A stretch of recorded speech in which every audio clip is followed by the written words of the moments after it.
Let Amravati rises like Vizag or Hyderabad. Let development flows like Bangalore or prospered. Let growth expands to Tirupati, Vijayawada and Vizag, sir. And let the union government act with the same commitment shown by those previous prime ministers, sir.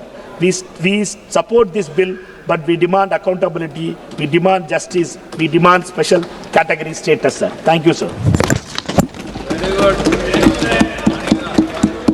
P. Chandrasekhar.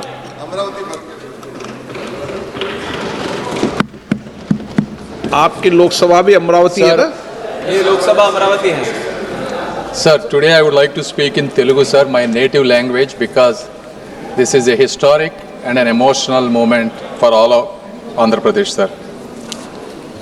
సభాధ్యక్షులకు సహచర సభ్యులకు ఈ ప్రత్యక్ష కార్యక్రమాన్ని ఉత్కంఠంతో ఉద్విగ్నంతో వీక్షిస్తున్నటువంటి అశేష తెలుగు ప్రజానీకానికి మా అమరావతి ఆత్మ బంధువులకు నా హృదయపూర్వక నమస్కారాలు.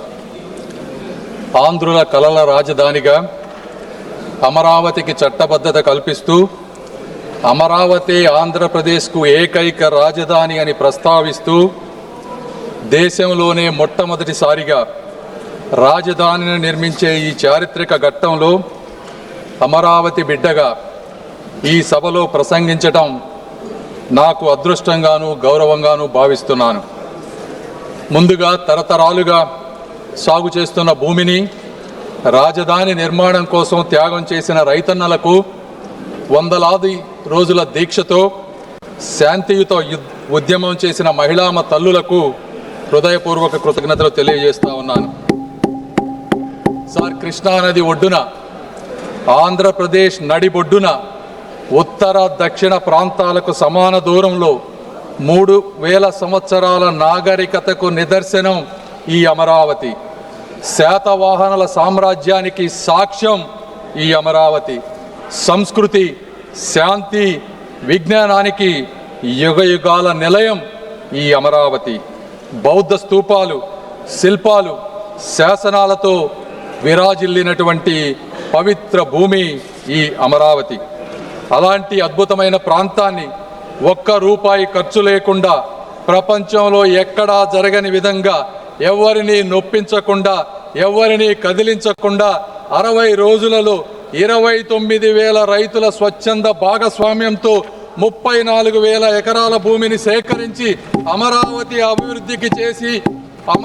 అభివృద్ధికి అంకురార్పణ చేసినటువంటి శక్తి, వ్యక్తి, నమ్మకం మా ముఖ్యమంత్రి శ్రీ గౌరవ నారా చంద్రబాబు నాయుడు గారు. సార్, ఈ నమ్మకం ఒక్క రోజుతో వచ్చినటువంటి నమ్మకం కాదు. 40 సంవత్సరాలుగా ఒక సుదీర్ఘ రాజకీయ ప్రయాణంలో ఇటుక పేర్చుకుంటూ పొద్దున లెగిసిన దగ్గర నుంచి పండుకునే వరకు ప్రజా సంక్షేమమే పరమావధిగా తన పూర్తి జీవితాన్ని త్యాగం చేసినటువంటి ఒక వ్యక్తిపై ఉన్నటువంటి నమ్మకమే ఈ అమరావతి. సార్,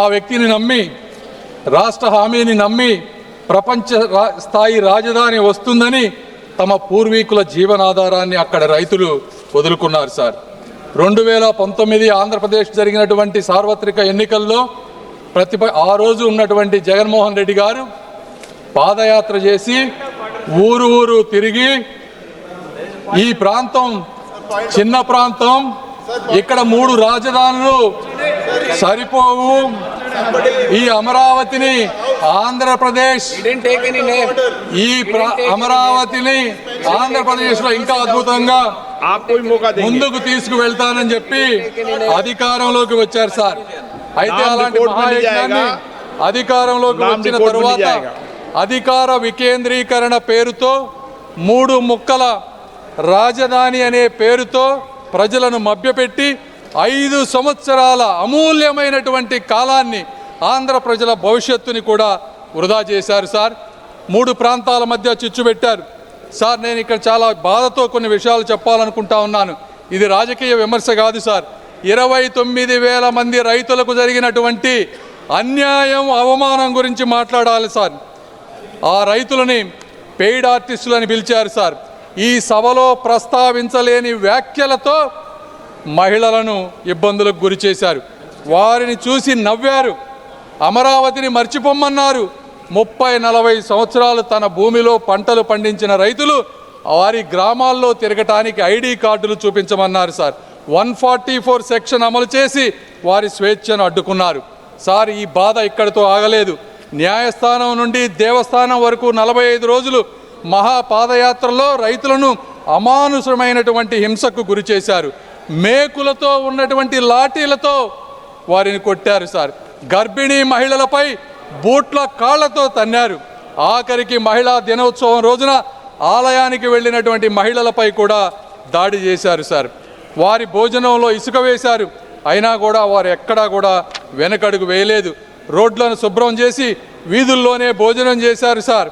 ఆఖరికి ప్రశ్నించిన మీడియాని కూడా వారిపై కేసులు పెట్టారు. ఇది సార్, ఇది 1631 రోజులు జరిగినటువంటి అమరావతి వ్యధ కథ అని ఈ సభాముఖంగా తెలియజేసుకుంటున్నాను సార్. అయితే ఆ రోజు వారు ఆ తల్లుల కన్నీళ్లే ఈరోజు ఈ చట్టానికి పునాది రాళ్లుగా మారుతున్నాయని వారు గ్రహించలేకపోయారు సార్. ఈ వైఎస్ఆర్సీపీ ప్రభుత్వాన్ని కానీ అప్పటి ముఖ్యమంత్రి గారిని కానీ ఈ చరిత్ర ఎప్పటికీ మర్చిపోదు సార్. ఈరోజు ఒక రాష్ట్రం అభివృద్ధి చెందాలంటే, ఒక రాష్ట్రం అభివృద్ధి చెందాలి అంటే రాజధాని అత్యంత కీలకమైన పాత్ర పోషిస్తుంది సార్.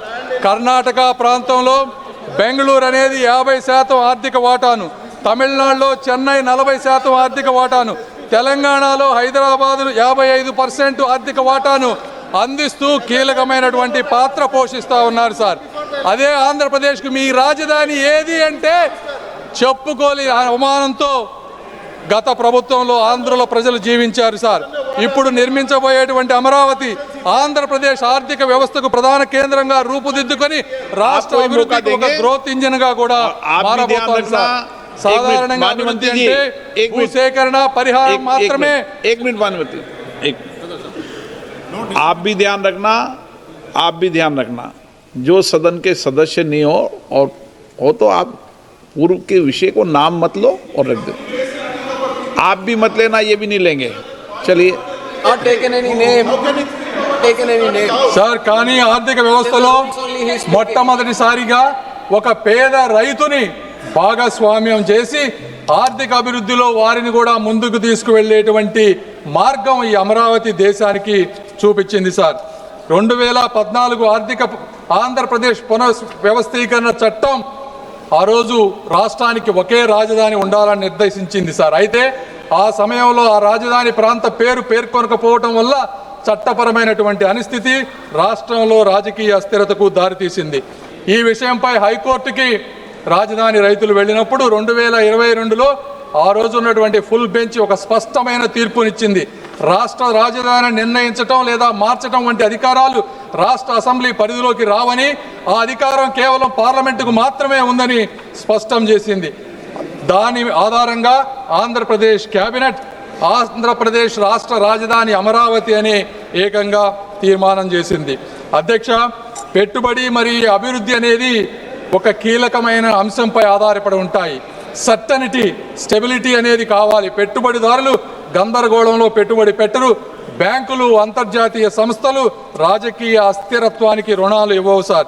ఈరోజు దాదాపు 56,000 కోట్ల రూపాయలతో 91 అత్యంత ముఖ్యమైన మౌలికమైన ప్రాజెక్టులు అమరావతి నిర్మాణంలో జరుగుతూ ఉన్నాయి సార్. హడ్కోలో 11,000 కోట్ల రూపాయల రుణం, ప్రపంచ బ్యాంకు, ఏడీబీ, కేంద్ర ప్రభుత్వం కలిపి 15,000 కోట్ల రూపాయల సహాయాన్ని ఈరోజు అందిస్తూ ఉన్నాయి సార్. అదేవిధంగా క్వాంటమ్ వ్యాలీతో చరిత్రకు అమరావతి స్వాగతం పలుకుతుంది సార్. ఇవన్నీ జరిగినప్పటికీ అందరి మనసులో ఒకే ఒక ప్రశ్న, అమరావతి శాశ్వత రాజధానిగా ఉంటుందా అనేది ఉండేది సార్. అయితే ఈ చట్ట సవరణతో ఆ అనిశ్చితి తగ్గి అభివృద్ధి వేగం జరగబోతా ఉంది. రాజధానులు అనేది ఎన్నికల కోసం కాదు సార్, తరతరాల కోసం నిర్మించబడతాయి. ప్రభుత్వాలు మారినా కూడా విధానాలు ఏకపక్షంగా మారకూడదు. ఈ విధంగా ప్రభుత్వాలు ముందుకు వెళ్ళినప్పుడు మాత్రమే ప్రజల పట్ల కానీ, పార్లమెంటు పట్ల కానీ, ప్రజాప్రతినిధుల పట్ల కానీ ఒక విశ్వాసం వస్తుంది. కాబట్టి ఈ కార్యక్రమాన్ని ఈ విధంగా ముందుకు తీసుకువెళ్తూ ఈరోజు ఈ కార్యక్రమానికి వచ్చిన విధంగా నేను అనేక మంది వ్యక్తులకు కృతజ్ఞతలు తెలపాలి సార్. మొట్టమొదటిసారిగా గౌరవ ప్రధానమంత్రి నరేంద్ర మోదీ గారికి ఆంధ్రప్రదేశ్ రాజధానికి కేంద్ర మద్దతు ఇవ్వాలన్న ఆయన హామీపై ఆంధ్రప్రదేశ్ ప్రజలకు అచంచలమైనటువంటి విశ్వాసం ఉంది. మోదీ గారు ఇచ్చిన మాట నిలబెడతారని గత 12 సంవత్సరాలుగా ఎన్నోసార్లు నిరూపించబడింది. అదే ఈరోజు ఆ విశ్వాసం మరొక్కసారి రుజువైంది సార్. రెండవది, మా ముఖ్యమంత్రి గారు శ్రీ నారా చంద్రబాబు నాయుడు గారు అమరావతి ఆయన ఆశయం, ఆయన కళ, ఆయన ధ్యేయం, రాష్ట్ర అభివృద్ధిలో రైతులను భాగస్వాములుగా మార్చిన ఆయన దూరదృష్టి చరిత్రలో నిలిచిపోతుంది. ల్యాండ్ పూలింగ్ విధానం, ప్రపంచ స్థాయి ప్రణాళిక, ఇవన్నీ వారి నాయకత్వానికి నిదర్శనం సార్. ఎన్ని అడ్డంకులు వచ్చినా, ఎన్ని పరీక్షలు ఎదురైనా అమరావతి అనే స్వప్నాన్ని ఒక్క క్షణం కూడా పట్టు వదలని సంకల్పం ఆయనది సార్. మూడవ వ్యక్తి శ్రీ పవన్ కళ్యాణ్ గారు తన గళంతో, తన శక్తితో ప్రజా ఉద్యమ స్ఫూర్తిని నింపి కూటమి ఐక్యతకు, తెలుగు ప్రజల అభివృద్ధికి కంకణబద్ధుడైనటువంటి నాయకుడు శ్రీ పవన్ కళ్యాణ్ గారు సార్. ఈ ముగ్గురి కలయిక అమరావతి ఆశయానికి ఒక శక్తి, తెలుగు వారి భవిష్యత్తుకు ఒక భరోసా సార్.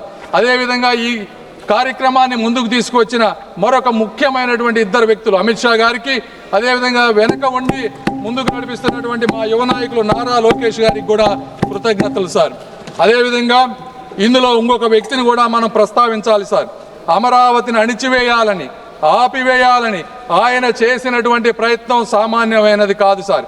జేసీబీలతో, జైళ్లతో భయపెట్టి కూల్చివేతలు సాగించి ఆయన చేసిన రాజకీయ విధ్వంసం కూడా ఒక చరిత్రే సార్. ఆయన అణిచివేత వల్లే ఈరోజు రైతుల గుండెల్లో అమరావతి ఒక ఉద్యమ అగ్నిగా రగులుతూ ఉంది. ఆయన చేసిన అడ్డంకుల వల్లే ఈ రాజధాని ప్రాముఖ్యత దేశమంతా కూడా మారుమోగిపోయింది.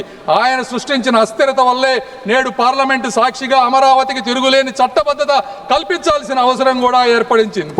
వారు సృష్టించిన అడ్డంకులే ఈ అమరావతి పురోగతికి పునాదులయ్యాయి సార్. ఆఖరిగా పొట్టి శ్రీరాములు త్యాగంతో పుట్టినటువంటి రాష్ట్రం మా ఆంధ్ర రాష్ట్రం సార్.